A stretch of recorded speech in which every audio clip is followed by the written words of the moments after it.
Now, our next guest today is dancing dynamo, king of the ballroom. I should know because he whirled me around a few times.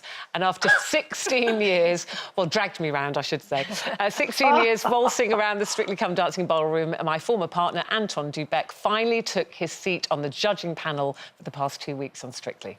And you nailed it, partner. You nailed it. Congratulations. We absolutely loved seeing you as a judge. Nice dicky bow, nice touch. How did you find it? I loved it. I tell you, I really enjoyed it because you're guaranteed to get through to next week, which was one bit I liked about it a lot. The other part was it was nice to just describe and talk about what they were doing and having, knowing what they've been through to get to that point and what they're trying to achieve by what they're doing. So I know it from the professional's perspective. I know what it's like being on that floor dancing in front of the judges. And so just to sort of bring all that out, really, and just share my enthusiasm for what they're doing with them, I thought they were tremendous as well. Yeah. And I picked 2 great weeks to judge because I thought everybody danced really, really well. Yeah, and you picked Blackpool week, which sadly they couldn't be in Blackpool. And I know for all of you dancers, that is such a special week. Sadly, I never got to go there with you. But, we're 1 week away. We're 1 week away. So away. Close. They'd have let us do couple's choice, we'd have been in Blackpool, wouldn't we? Easy, freestyle, with a freestyle. But do you think they did well to kind of capture the Blackpool feel? I thought so. I mean, the group number that we started with on the show was such a great sort of Blackpool-esque sort of group number and great enthusiasm. Everybody loves going to Blackpool because everything is bigger and better. And I thought everybody brought that to the show on Saturday night as well. And I just thought everybody performed so well. I mean, Jamie's number, really, sort of epitomises the whole thing, really. It was ridiculous and brilliant all at the same time. Anton, you were great. I loved you doing that. And there's been so many rumours and suggestions in the past that you might be a judge, so it's really nice to see you get a go at it. But is it right that when you rang your wife, Hannah, she burst into tears? Well, no, we were here at home, actually, and I got the call to say, Motsi's had to go to Germany and she can't come back, and would you mind taking over for a couple of weeks? Of course, I don't think they finished the sentence. Would you mind? I went, yes, I'll do it. Whatever it is, I don't mind. Am I back in? I'll do it. And I told Hannah, and she burst into tears. So lovely. Anton, I think she was delighted to get me out of the house. Anton, you seem to be having a very interesting effect on the judging panel because Craig has definitely become nicer. It's a bit out of character. I didn't understand it. I didn't recognise him. I had to look across and wonder who it was down the far end. It was all sort of nice and giving high marks. He gave more marks in one of those couples' dances than he'd given to me in about 3 years with all the marks combined together. It was he gave an 8. We're not even in the final yet, and he gave an 8. Yeah. I think he gave a 9. A 9? I'm sure he meant it as a 6 and put it upside down. But listen, now you're on the judging panel and you've got the ears of the judges. Can I please put in a request? Because Kelly, our Kelly, is desperate to do Strictly. Okay? So what can you do? I'm glad you said that because I'm obviously... No, Look stop at that. Now, listen. I'm so pleased you said that because as I came on today, I had my eye on Kelly. I thought, oh, hello, she could be a good one on Strictly. And I thought I'd like to see if I can grab her first before they offer her to one of the sort of young sperm boys. Yeah. I'd like to take Kelly round the dance floor next year if there's any potential chance of that, Kelly. If you do get asked to do it, you must say you want to dance with me, please. I think we do marvelous. Anton. I love this, by the way. I've been reading. I really, really like it, and I'm really, really enjoying it. It's fabulous. Can I just say you're already dancing marvellously? So this is the new book.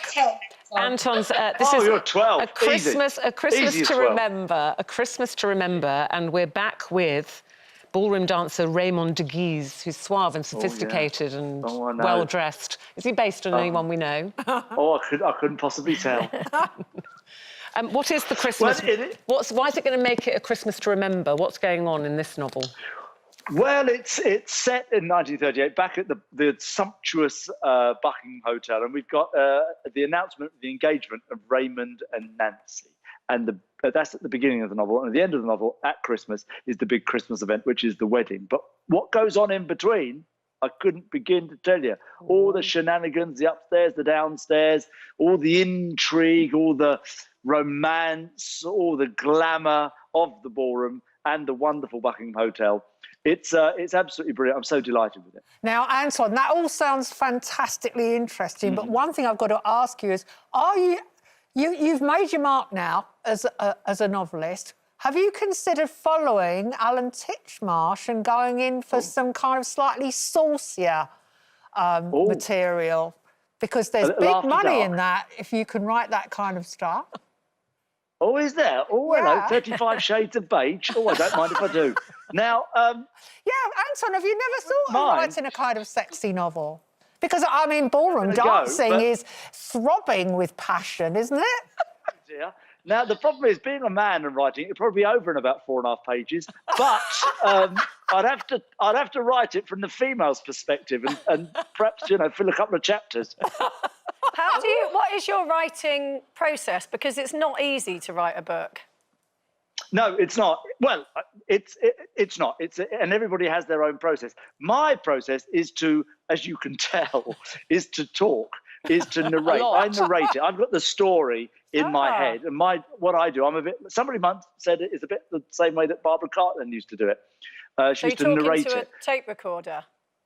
Well, I'm talking to a person, actually. I like to get the full bifter in the room and have in front of the computer, tapping away. This is not my skill, is the tapping. We'd be all old and grey before I got through that.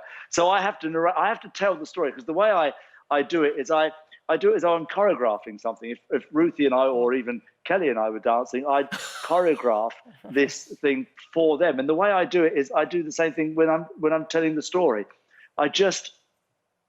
I see it in my mind, and I narrate the story, and I know how I want to begin, I know how I'm going to end, and I sort of work my way through the whole story, and that's my sort of process. My skill comes from being able to tell a story, if you like. You know what? I can imagine you wafting around, giving it all large. And there is an element of wafting. When I was watching you judging, I thought, how the hell are they going to keep him to 15 seconds? Disaster. I could barely say hello, how are you in 15 seconds. Exactly. Now you are a judge.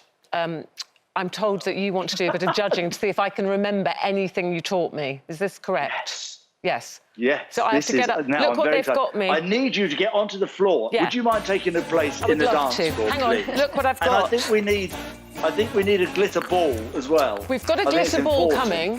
Where is the glitter ball? Yes. It's over there. It's over there now. Look what I've got, though.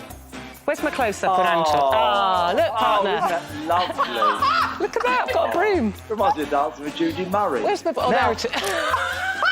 I don't know if you can remember our Charleston. Do you remember our Charleston? Oh, yeah. Ready? Just see how your Charleston is.